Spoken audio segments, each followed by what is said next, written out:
Bienvenidos una vez más al primer canal de entrenamiento y culturismo natural del Uruguay y de Sudamérica. Hoy estamos cruzando hasta Europa, hasta más bien España, no sé bien de qué país, de qué zona sos de España, pero bueno, gracias por el tiempo, Borja.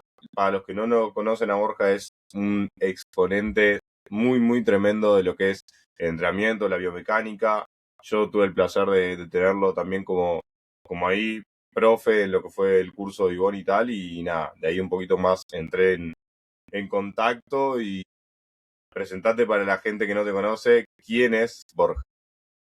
Muy buenas, Joel. Lo primero, darte las gracias, tío, por pensar en mí y dejarme pues charlar un poco para todos los oyentes de allí de LATAM, que seguro que nos escuchan con muchas ganas. Nada, tío, Borja es un chaval muy normal, como tú me dices, de España, concretamente del norte de España. Ha sido por dejar de jugar a fútbol y tenía que llenar ese tiempo con algo.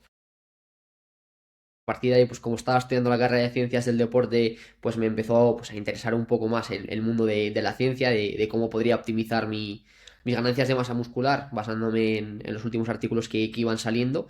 Y a partir de ahí, pues empecé a meterme también un poquillo en el mundo de la biomecánica, empecé mis primeras formaciones, a seguir a gente del sector y empezar a pelearme con las máquinas para intentar entender cómo funcionan y cómo puedo sacarles el máximo partido a cada una de ellas y cómo encajarlas bien dentro de una programación del entrenamiento, no solo para mejorar yo, sino también para ponerlo en práctica con todos mis atletas y pues, ahora desde hace poquito también poder transmitirlo no solo a través de redes, que ya llevo mucho tiempo hablando de ello, sino en formaciones como la que tú hiciste y en la que próximamente también estaré en alguna otra.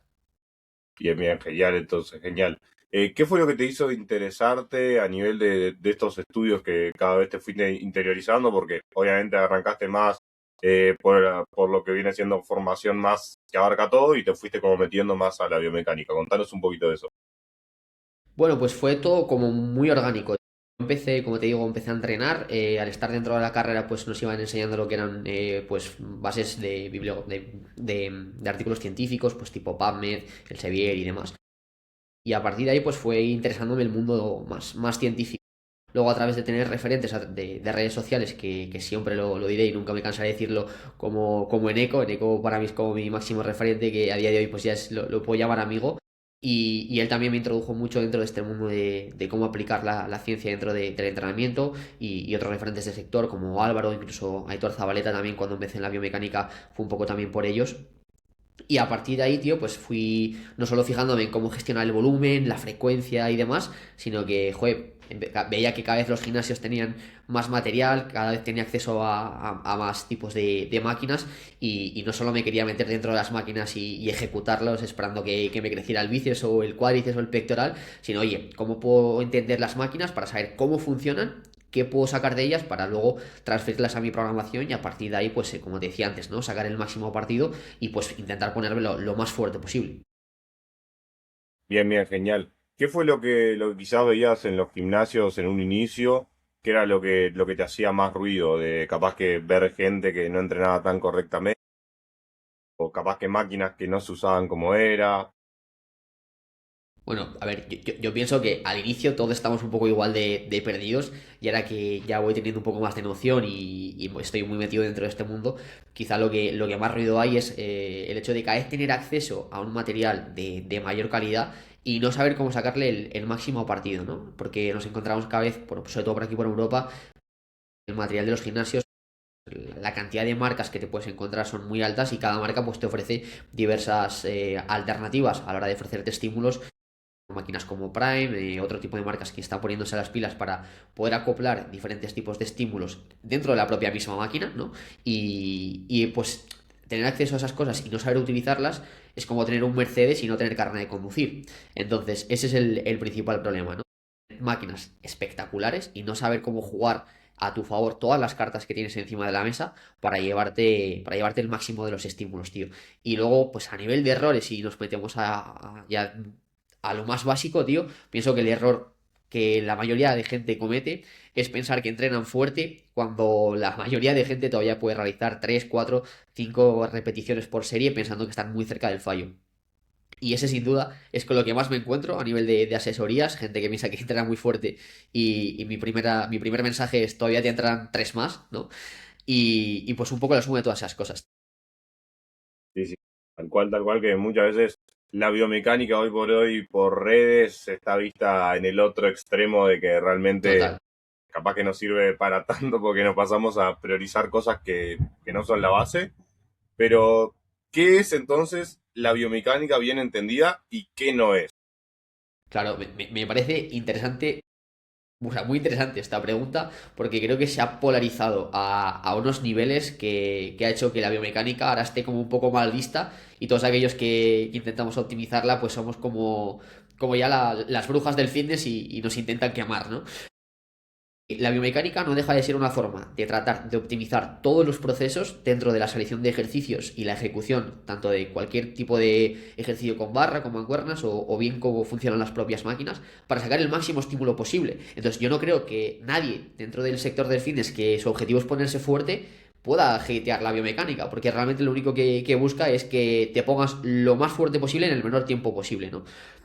Eso es lo que busca la biomecánica. Ahora bien, ¿qué no es biomecánica? Pues empezar a entrenar y pensar que tienes que hacer un pullover con un foam roller en el codo o tener que aislar el vasto lateral porque es lo que te falla, cuando en realidad todavía ni siquiera sabes aplicar intensidad.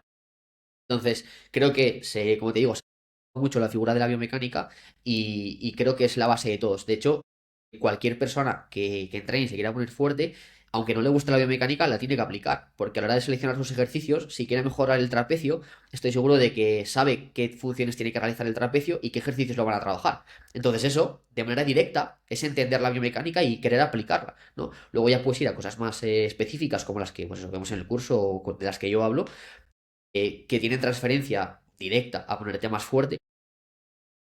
Y aquí podemos debatir qué rol va a jugar, ¿no? Si te va a sumar un 5%, un 10%, si es el 1% restante.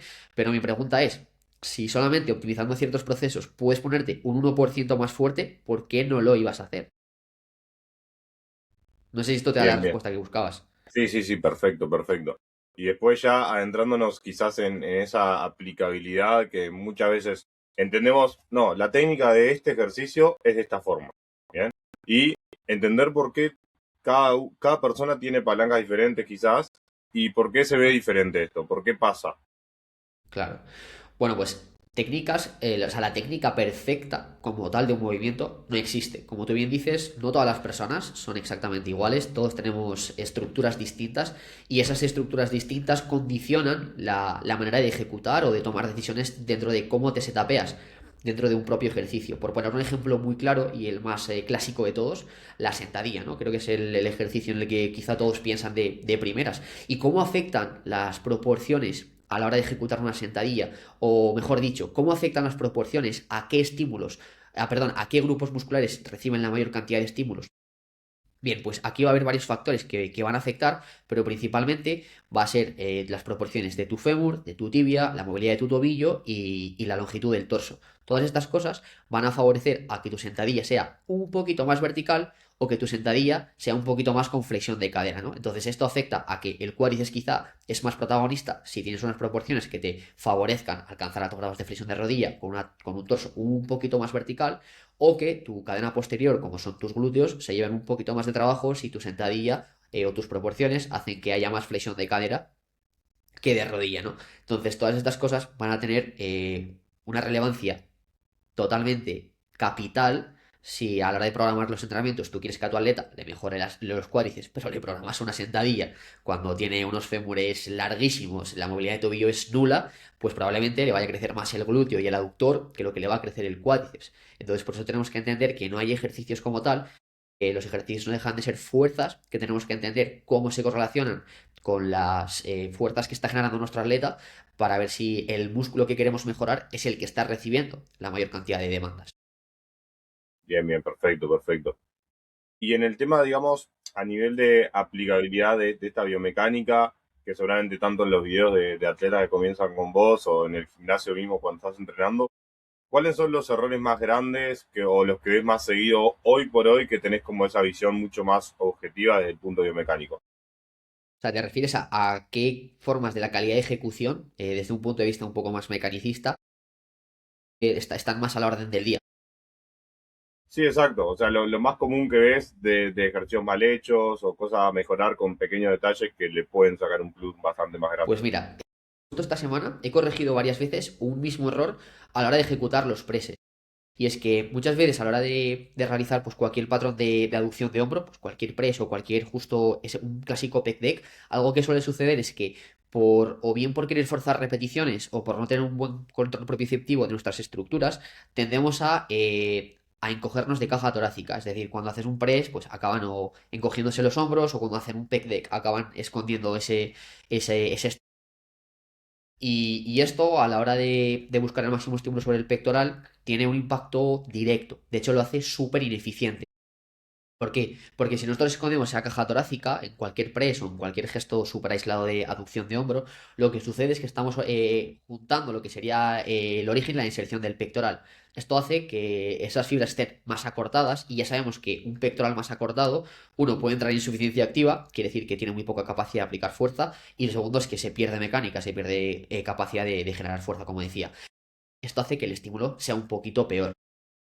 Y estos detalles poder valorarlos y entender qué implicación tiene a la hora de ejecutar un movimiento y el estímulo que te vas a recibir, que va a recibir tu pectoral en este caso, pues es clave, ¿no? Luego dentro de otros gestos que puede haber errores, pues yo creo que en las tracciones, por ejemplo, se ha puesto muy de moda el hecho de intentar alinearte con las fibras del dorsal y demás, y ahora ves a la gente como si fueran gambas haciendo remos que están más retorcidos que yo que sé, tío. Y eso lo mismo, vuelve a hacer que el movimiento sea poco productivo porque las fibras se acortan demasiado, el dorsal pierde capacidad de aplicar fuerza y en lugar de estar optimizando el movimiento, casi que lo estás haciendo un poco a la inversa, ¿no? Entonces estos dos son errores bastante clásicos y que si a partir de ahora la gente que nos escucha se pone a fijarse en sus vídeos o incluso si son preparadores en sus atletas, seguramente que se van a encontrar más de un caso.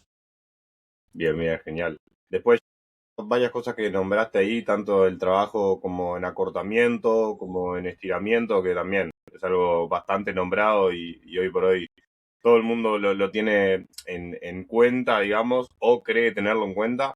¿Qué consideraciones crees importantes a tener, sobre todo de ese espectro de la cantidad de trabajo en estiramiento, la cantidad en acortamiento, y cómo crees que es la mejor forma de dividir esto?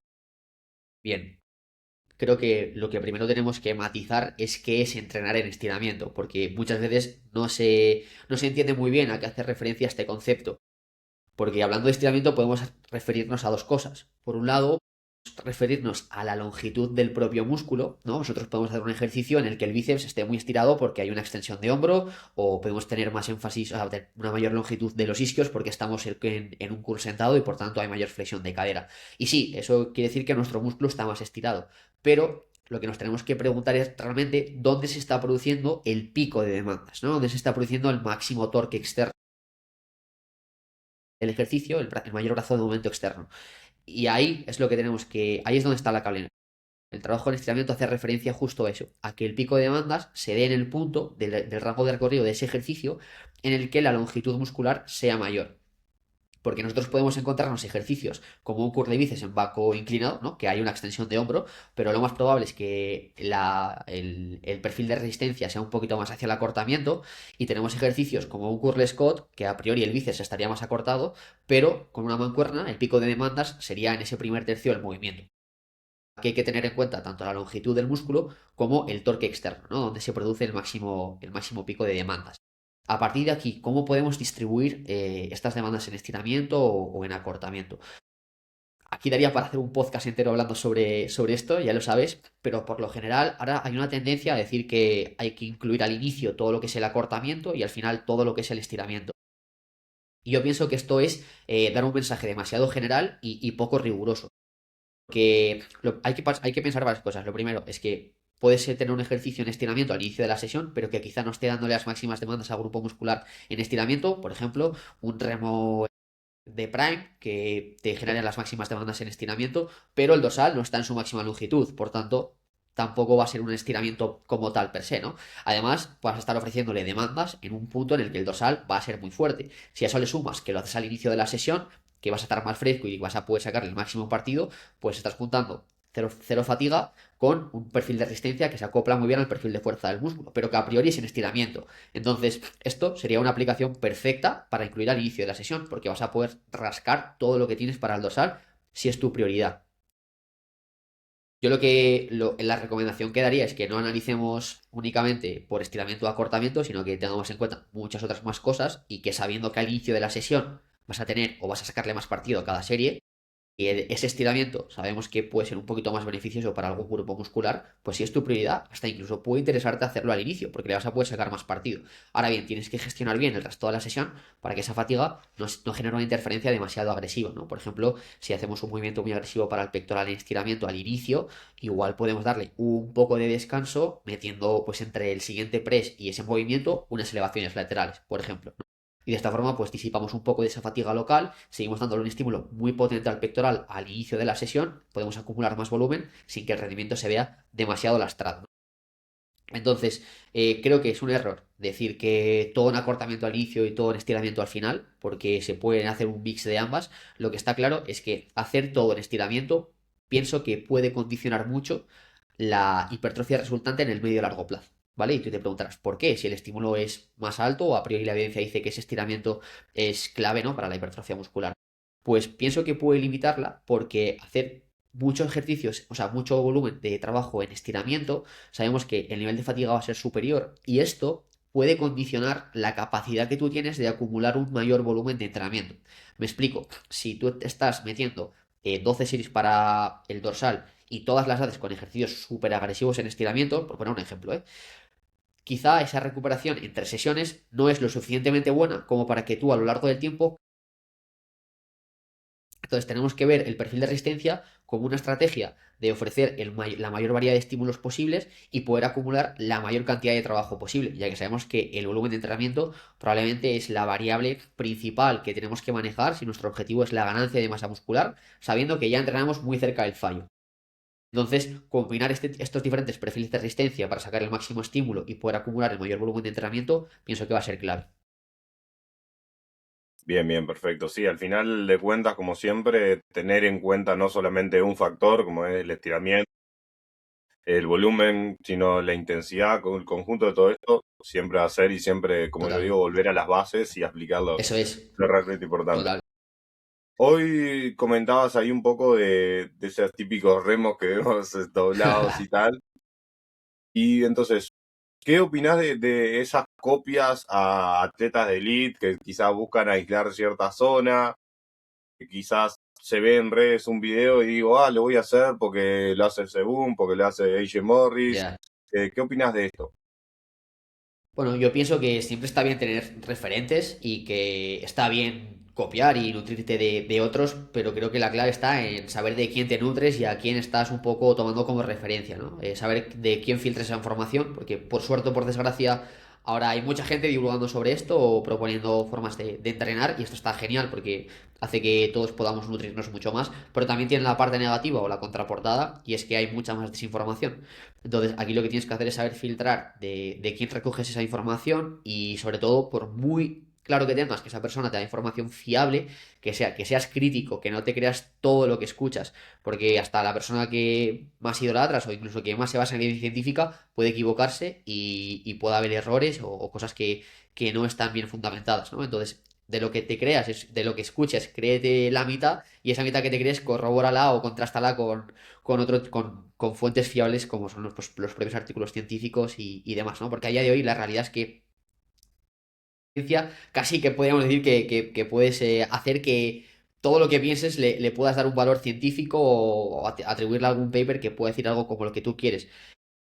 Por eso digo que está muy bien la ciencia y nos aporta un montón de información, pero hay que saber cómo interpretarla y hay que saber de quién escuchamos lo que decimos, ¿no? Que no estoy diciendo que sea yo el que diga toda la verdad, ni mucho menos. Hay gente que lo hace súper, súper bien. Simplemente que seamos un poco más críticos y que no nos creemos todo lo que vemos en redes sociales porque vaya asociado a un PEMIZ o a un DOI, ¿no? A una referencia científica que muchas veces pueden estar equivocados. Entonces, joder, mi respuesta a la pregunta como tal es que me parece perfecto que se tome como referencia a gente que divulga sobre esto, o que no que divulga, sino que simplemente cuenta cómo hacen las cosas, pero que siempre busquemos el fundamento y por qué haces las cosas, que no repliques como si fueras no sé, una grabadora que escuche, repite, sino que te cuestiones por qué haces las cosas y a partir de ahí pues vas a poder tomar mejores decisiones que van a hacer que te pongas seguramente mucho más fuerte que si solamente replicas.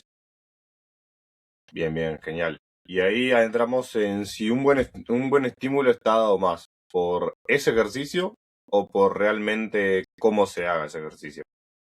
Pues yo pienso que es un poco una mezcla de ambas. O sea, lo que sabemos es que para ponerte fuerte hay 200.000 vías. ¿Por qué? Pues porque tienes que cumplir básicamente con unos principios, que es acumular volumen de entrenamiento con un grado de intensidad súper alto. A partir de aquí la selección de ejercicios va a ser interesante, pues porque vas a poder optimizar diferentes procesos, pero siempre y cuando trabajes cerca del fallo vas a obtener unos resultados más que buenos. Luego, lógicamente, se puede optimizar. Ahora bien, tienes que saber cómo ejecutar y qué estímulo te está ofreciendo. Y ambas van a ser dos cosas que tienes que tener presentes. Si estás ejecutando mal, puede que mejores, pero quizá no vas a estar mejorando lo que quieres mejorar.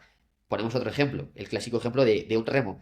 Si tú estás haciendo un remo que quieres que trabaje el dorsal, pero llevas los codos muy separados, estás tirando con mucha inercia y el mayor movimiento se está produciendo a nivel de cintura escapular, pues igual te va a crecer más el trapecio y demás que lo que te va a poder crecer el dorsal. Entonces, la calidad de ejecución, o sea, creo que tenemos que verla como si fuera una pistola. Nosotros con la pistola lo que hacemos es apuntar para dar en el centro de la diana. Y nosotros eso es lo que hacemos con la técnica, ¿no? Intentar dar en el centro del grupo muscular que queremos trabajar. Por tanto, la técnica va a ser clave, ¿no? Luego se puede debatir qué es una buena técnica y qué no lo es, pero vamos, básicamente si consigues que el grupo muscular objetivo sea el factor limitante, ya te vas a estar llevando el 90% de los beneficios que puedes escoger, ¿no? Y la otra parte era cuánto era el ejercicio. Sí, ¿qué depende más del ejercicio o de cómo se hace? Pues lo dicho, ¿no? Ambas, porque si tú haces una muy buena calidad de ejecución, pero el ejercicio que estás escogiendo no está trabajando en el grupo muscular que tú quieres, no vas a obtener los resultados que buscas, ¿no? Estás queriendo trabajar el trapecio y piensas que haciendo un jalón en el plano frontal va a ser el mejor ejercicio para trabajarlo. Pues puedes ejecutarlo perfectamente, que el trapecio no te va a mejorar tanto como si haces una tracción horizontal con cierta abducción de hombro que enfatiza en la tracción de las escápulas. Pues lógicamente tienes que tener una buena ejecución, pero una buena selección de ejercicios que ataquen a la región del músculo que te interesa o al grupo muscular en cuestión. Bien, perfecto, perfecto. Y ahí pasamos a ¿qué crees de la persona que dice, no, lo que pasa que a mí me gusta entrenar pesado, me gusta entrenar fuerte, no andar aplicando biomecánica? ¿Crees que se puede aplicar la biomecánica en una persona que le gusta entrenar pesado? Sí, yo pienso que cualquier persona, pues, aparte de que lo que te decía al inicio, que todo el mundo aplica biomecánica porque todo el mundo escoge un ejercicio con un porqué o para trabajar un grupo muscular, cualquier persona la puede aplicar por cual sea su metodología de trabajo. Por metodología me refiero a si le gusta entrenar más pesado o haciendo cosas más burras y demás, ¿no? Por decirlo así un poco para que nos entendamos todos. Pues tan sencillo como entender qué ejercicios escoges, por qué los escoges y cómo los tienes que ejecutar y hacerle entender que si su objetivo es ponerse lo más fuerte en el menor tiempo posible,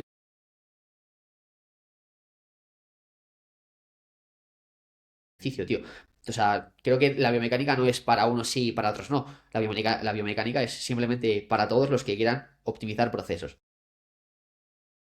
Bien, bien. Y si tendrías que ajustar algo primero en cualquiera de los casos, digamos, ajustarías primero la carga, el rango, la ejecución, obviamente todo, pero Que es que si te das cuenta, eso va, o sea, es como un efecto dominó. Si ajustas la carga, porque está siendo muy burro, va a ser capaz de mejorar la técnica. Si es capaz de mejorar la técnica, va a mejorar el estímulo. Si es capaz de mejorar la técnica, la carga y el estímulo, va a poder quedarse más cerca del fallo muscular. Entonces es como un efecto dominó, haciendo un pequeño ajuste, que básicamente es decirle, no seas tan burro, baja la carga, ejecuta con más calidad, va a arrastrar todo lo demás.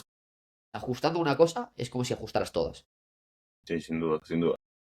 Y ahí quiero entrar un poquito en lo que es más LATAM, que el podcast más viene de LATAM. Y como bien vos hoy seguramente estás tanto en formaciones que llegan a LATAM, como seguramente capaz que algún alumno que... ¿Qué crees que falta hoy por hoy a nivel de formación promedio en el sector, digamos, y tanto para entrenadores como para atletas o el culturismo natural, por así decirlo?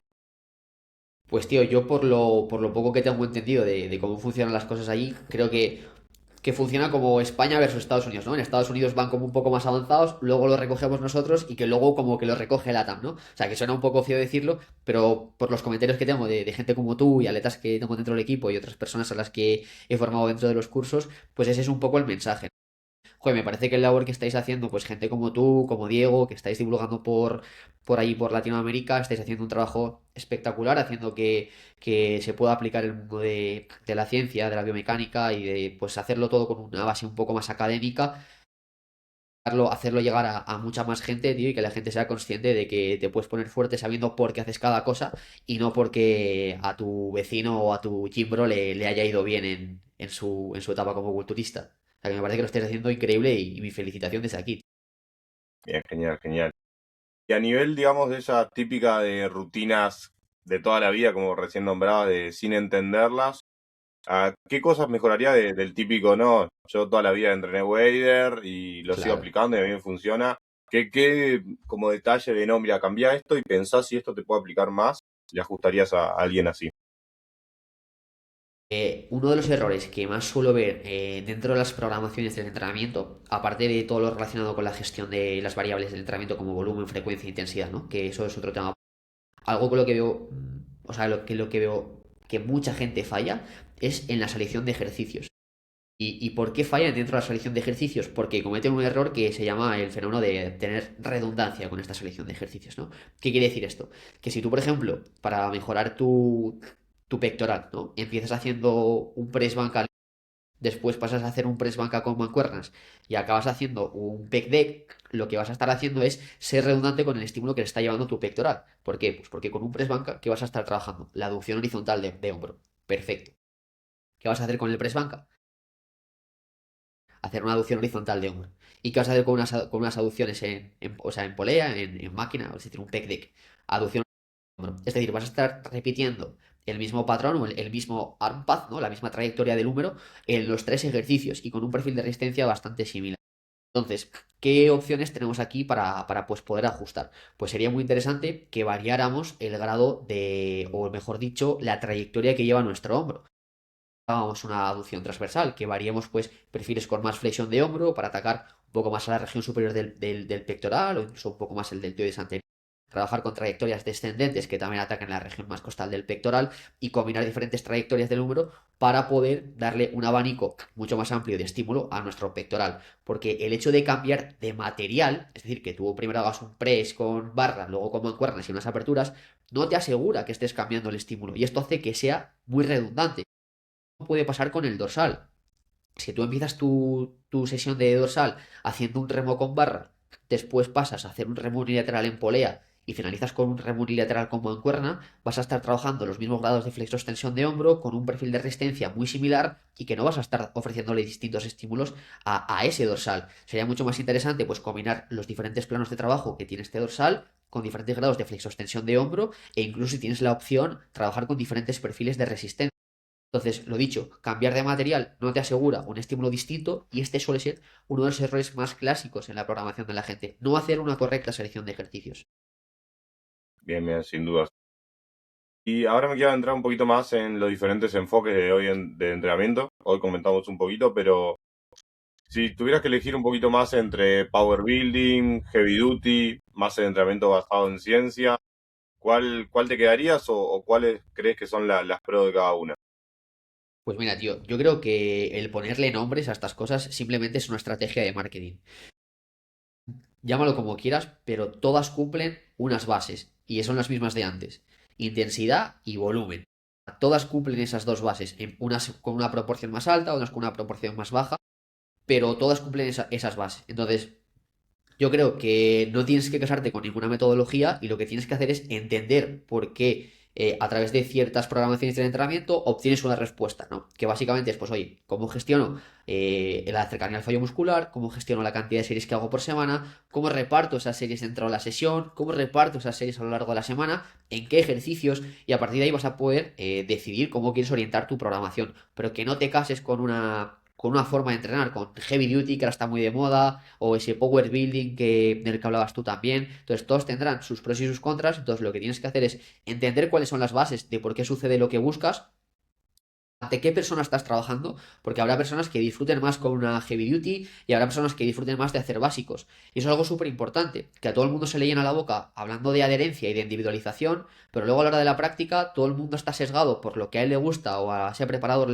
más le gusta y es lo que programa. Entonces, no te cases con nada, fórmate cuáles son las bases fisiológicas del proceso de hipertrofia y eso te va a permitir pues saber tomar mejores decisiones y no tener que estar pensando en si es mejor una heavy duty o si es mejor un power building. ¿Por qué? Porque tú sabes cómo funciona esto, sabes cuáles son las bases y sabes cómo las puedes aplicar. Y esto te va a permitir trabajar con la seguridad de que todo lo que estás haciendo tiene un porqué y que hoy no haces power building porque te lo están diciendo tus influencers y mañana haces heavy duty o mañana estás haciendo una wader porque es lo que te ha dicho tu colega. No, porque sabes qué es lo que sucede, sabes por qué sucede cada cosa y a partir de ahí puedes tomar decisiones, ¿no? Entonces, no te cases con metodologías, entiende por qué suceden las cosas y eso te va a permitir trabajar mucho más seguro.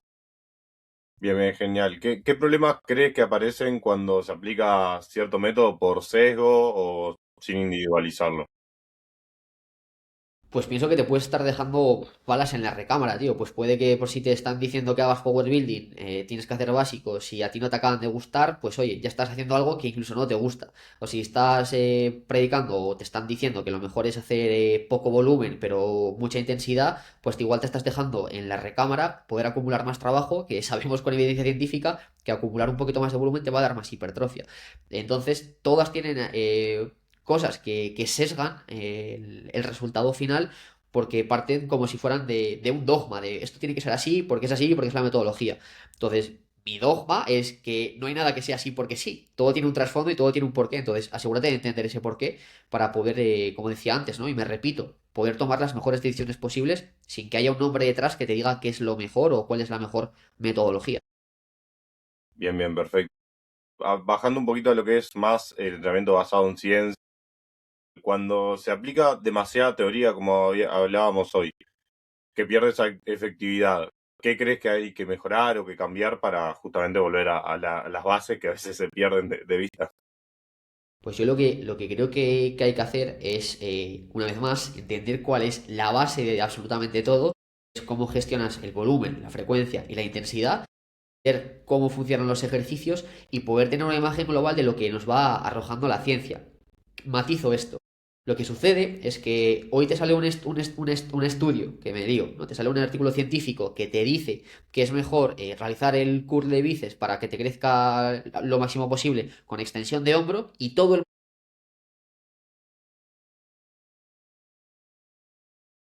te dice que es mejor con flexión de hombro, ¿no? Y luego pues están los que hacen lo que dice el último estudio, luego están los que dicen que ningún estudio vale para nada, y luego estamos los que intentamos coger todo el grueso de la evidencia, todo lo que hay respecto a ese grupo muscular, e intentar desgranarlo y sacar lo que, digamos, un poco, pues, la tendencia, hacia dónde van los estudios o qué dice la gran mayoría de ellos, tío. Entonces, el error creo que es coger estudios de forma individual o hacer lo que se conoce como cherry picking. Voy a coger este estudio que dice lo que digo yo, entonces sesgo lo máximo posible, encima te doy un estudio científico y así mi palabra como que tiene más valor. Pienso que el error está yendo un poco por ahí, tío. Coger los estudios de manera aislada, tratar de justificar absolutamente todo con esos estudios o buscar estudios que digan más o menos lo que tú piensas y seguir sesgado en ese sentido. La clave, mira el grueso de la evidencia, mira qué hay todo encima de la mesa, si hay algo que no coincide con lo que tú pensabas, plantéate si tienes que desaprender lo que pensabas que era así y reaprender un poco lo que dice la evidencia actual, tío, y no sesgarte, tener la capa del ego quitada, que no pienses que lo sabes todo, ni muchísimo menos, y no pensar tampoco que la evidencia científica es, digamos que es como un dogma, que lo que dice un estudio hay que hacerlo porque sí. Nuestra, los estudios científicos cuentan con ciertas desventajas como que es complicado abarcar grandes poblaciones y que no todas las poblaciones son las mismas. Entonces, esto lo que quiere decir es que hay que tener numerosos estudios de una misma temática para poder sacar las mejores conclusiones. Es que esta es la clave. no solo fijarte en un estudio, sino mirar todo lo que hay para tener una visión mucho más holística de lo que está sucediendo y poder tomar mejores decisiones. La evidencia no te dice lo que tienes que hacer, sino que te da una guía de por dónde tienes que ir ajustando las cosas y a partir de ahí, pues tú poder ir rescatando la máxima información y poder también ir poniendo pequeñas piezas al puzzle a través de la práctica, que nosotros no dejamos de ser pequeños investigadores con nuestros atletas, o sea, vamos poniendo en práctica lo que nos dice la evidencia o intentando basar nuestra toma de decisiones en base a ello y pues ir probando distintas cosas que pues nos darán unos resultados u otros y también podemos ir sacando información y dándole un poco más de forma pues a esa imagen que estamos intentando dibujar con los artículos científicos. Bien, bien, genial. Y ahora bajando más todavía a esas bases que hemos nombrado varias veces, tanto a nivel de volumen, a nivel de intensidad, como comentábamos hoy, la importancia de ir más a esa cercanía al fallo. Pero, ¿qué es lo que hoy por hoy, sobre todo la ciencia y sobre todo desde tu experiencia, considera fundamental a nivel de volumen? ¿Más trabajar con un volumen bajo, más dependiendo de la persona? Bien, aquí como siempre, ¿no? Hay que individualizar el caso, pero si comentamos un poco lo que nos dice la evidencia, pues hace poco se publicó un metaanálisis con metaregresión, una regresión sistemática con metaregresión. Básicamente esto lo que hace es coge la evidencia de muchos estudios, los reúne, los junta y hace un análisis estadístico con ellos. ¿Qué es lo que ve que vemos en esta metaregresión? Pues que hay una tendencia a que a mayor cantidad de series que realizamos hay una mayor hipertrofia hasta incluso hasta 40 series. Es cierto que a partir de las 20 aproximadamente, el número de artículos científicos que hay realizando volúmenes muy altos de entrenamiento es muy bajo y por tanto el margen de dispersión, es decir, el error que pueda haber del resultado es un poquito mayor, ¿no? Hay más, como te digo, más dispersión. Entonces, no podemos afirmar que esto sea 100% así, pero la tendencia es a que acumular más trabajo te permite generar unas mayores adaptaciones. Ahora bien, ¿qué sucede? Que esto no es exponencial ni lineal. Es decir, hay una cosa que se llama rendimientos decrecientes. ¿Qué nos dicen estos rendimientos decrecientes? Que va a llegar un punto que para tú ver digamos, un aumento significativo de la hipertrofia, vas a tener que cada vez acumular más volumen. Es decir, lo que a ti te supone pasar de 5 a 10 series, el margen de beneficio que te va a dar es mucho mayor que lo que te va a dar pasar de 10 a 15. Porque cada vez que acumulas más volumen, el rendimiento es decreciente. Es decir, el tiempo que tú inviertes en ganar esas 3 4 series te va a dar un retorno, porque si no, todos haríamos más volumen y todos nos pondríamos. Entonces, esto es lo que nos dicen. Ahora bien, ¿qué pasa? Que no todo el mundo tiene la misma capacidad de recuperación. Yo tengo atletas que pueden estar haciendo 30 series de cuádriceps y se recuperan bien y progresan, pero luego tengo otros que con 10 12 ya llegan justos de recuperación. Entonces, aquí tenemos que individualizar y saber cuál es la tasa de recuperación de nuestro atleta, cómo estar rindiendo entre sesiones en cada uno de los ejercicios para poder ir ajustando ese volumen de entrenamiento. Sabiendo que nuestro objetivo tiene que ser intentar acumular un poquito más de entrenamiento, de volumen de entrenamiento cada vez, también tenemos que entender que hay procesos de adaptación y que no tienes que hacer subidas del volumen agresivas de un día para otro. Puedes ir adaptándote progresivamente. Es lo que se llama el volume ramping y la manera que tienes que hacer de subir este volumen de entrenamiento pues pueden ser subidas escalonadas cada. Depende mucho, pero yo por lo general puedo programarlas en cada 4 o 10 semanas en función de la situación, ¿no? Y que estos volume ramping sean moderados, de entorno, por lo general suelo hacerlos a un 20%. Y no tienes por qué ir a fuego desde el primer día, no tienes por qué ir al fallo o al cero desde el día uno. Si ves que es una persona que no se está recuperando bien, puedes moderar el grado de esfuerzo, puedes moderar esa cercanía al fallo muscular, porque sabemos que quedarte a 2 del fallo muscular va a generar una hipertrofia muy similar que un RIR 0 o un fallo, pero los niveles de fatiga van a ser un poquito menores, entonces quizá tu tasa de recuperación puede ser mejor.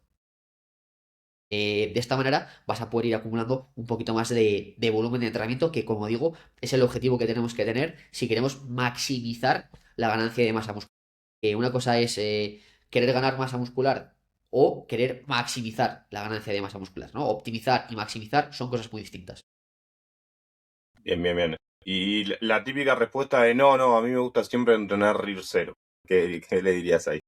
Bueno, pues tío, pienso que que la mayoría de personas que están dentro de este sector les gusta entrenar muy cerca del fallo, ¿no? Y a mí eso me parece perfecto, tío, porque puede ser una forma de entrenar más divertida, que te guste más y eso es perfecto, pero también tienes que ver si eso te está limitando tu capacidad de acumular volumen, igual establecer un periodo de tiempo en el que te vayas más hacia un RIR 1 o RIR 2 y que esto te ayude a acumular un poquito más de volumen, puedes verlo como una forma estratégica de luego poder ir todo a RIR 0 y seguir entrenando como a ti te gusta, ¿vale? Pero no, tampoco hace falta que nos casemos con el RIR 0, que está muy bien trabajar cerca del fallo, pero ten cuidado, porque igual si te está limitando tu capacidad de recuperarte o si te está limitando tu capacidad de acumular más volumen, puedes hacer periodos en los que, como decía antes, ¿no? Esa cercanía al fallo sea un poquito más leve, pero que te adaptes, que por ese fenómeno del repeated power effect que se llama, te puedas ir adaptando a ese volumen y cada vez puedas acumular ese volumen con más cercanía al fallo muscular. Y esto lo puedes ir repitiendo tantas veces como quieras para poder acumular un mayor volumen.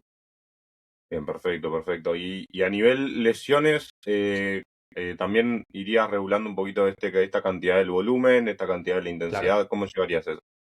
Claro, el factor de las lesiones es importante tenerlo en cuenta porque siempre digo que, bueno, y mucha gente lo dice, ¿no? También, que el que más progresa dentro del gimnasio es el que menos se lesiona, porque si estás lesionado no puedes dar ese estímulo que te va a hacer ponerte grande, lógicamente. Entonces, este factor de lesiones tienes que tenerlo presente. Intentaría, pues, de manera recurrente al atleta preguntarle por esos dolores articulares, por si hay molestias, para tener presente qué está sucediendo ahí y no hacer subidas, como decía, de volumen muy bruscas que puedan hacer que haya una lesión. Y si las hay, pues que sean moderadas a través de grado de esfuerzo, de no incluir 200 ejercicios nuevos cada 2 por 3 y tener en cuenta las cargas que están moviendo nuestros atletas, ¿no? Y utilizar estrategias que en algún momento pueden ser necesarias para disminuir la carga externa y que esta no pueda afectar de alguna forma, ¿no? Pongo un ejemplo, si tenemos un atleta que es muy fuerte en patrones de sentadilla y está moviendo mucho tonelaje, está moviendo muchas cargas, pues igual meter un ejercicio un poquito más analítico al inicio, que nos da un estímulo brutal al inicio de la sesión, también añade cierta fatiga periférica, va a hacer que el rendimiento o la carga total que pueda mover dentro de un movimiento sea menor y que por tanto a nivel articular y demás se encuentre un poco más cómodo. Esto es algo que muchos atletas hacen, culturistas que no son naturales también lo aplican porque lógicamente mueven cargas más altas y les toca jugar un poco con este tipo de estrategias. Bien, bien, genial, genial, Borja. Para ir cerrando, porque ya la mayoría de cuestiones las... Si tuvieras que resumir un poco de todo lo que hablamos para que la gente también se vaya con una idea un poquito más clara del entrenamiento, ¿qué le dirías a los oyentes? Bueno, pues les diría, si hablamos para que se lleven un mensaje en cuanto a cómo optimizar sus ganancias de masa muscular, ¿no? Bien, pues yo lo diría que lo primero que se aseguren de quién se están formando o cómo se están formando, ¿vale? Partiendo de esa base. Y luego que lo importante siempre va a ser respetar los principios del entrenamiento, ¿no? Y ajustarte a acumular un buen volumen de entrenamiento, que no tienes por qué empezar desde 20 series al inicio, sino que lo puedes ir escalando progresivamente. Que esas series tengan contexto y ese contexto quiere decir que tengan una muy buena cercanía al fallo muscular con una buena calidad técnica, ¿vale? Esto sería la base y a partir de aquí que vayamos optimizando procesos. ¿Qué selección de ejercicios realizamos? ¿Qué necesito priorizar para poder organizar bien mi sesión de entrenamiento? ¿Qué necesito, ¿no? De alguna forma ajustar para poder ir acumulando a lo largo del tiempo un poquito más volumen, es decir, jugar con esa intensidad. Y lo más importante, tío, o sea, hazlo muchas veces a lo largo del tiempo. Es lo que determina los resultados. De nada sirve que optimices procesos si tienes idas y venidas, si estás todo el rato dependiendo de si te apetece o no te apetece hacer las cosas. Nunca negocies, ten una mentalidad de ir al gimnasio a hacer lo que te toca, de dar el 200% en cada serie y eso, realizarlo en el tiempo. Es la clave, tío, y que siempre nos olvidamos de eso, ¿no? La constancia del trabajo, de no fallar. Y eso es lo más importante, tío. Porque estoy seguro de que es lo más determinante, más allá de si estás optimizando el perfil de resistencia, que va a ser clave también cuando quieres hilar muy fino, pero va a ser mucho más clave que acumules trabajo, que trabajes muy cerca del fallo y que esto lo hagas durante un periodo muy largo de tiempo. Ese va a ser el resumen y lo que pienso que marca la diferencia en el largo plazo. Bueno, genial entonces, Borja, genial también a la gente agradecer que se quedó hasta acá y bueno, nos estaremos viendo seguramente virtualmente por todos estos meses y bueno, quien dice que Seguro. no, en persona en algún tiempo. Sí, seguro que Abrazo, sí. gente, gracias por llegar Un hasta acá. abrazo. Hasta luego.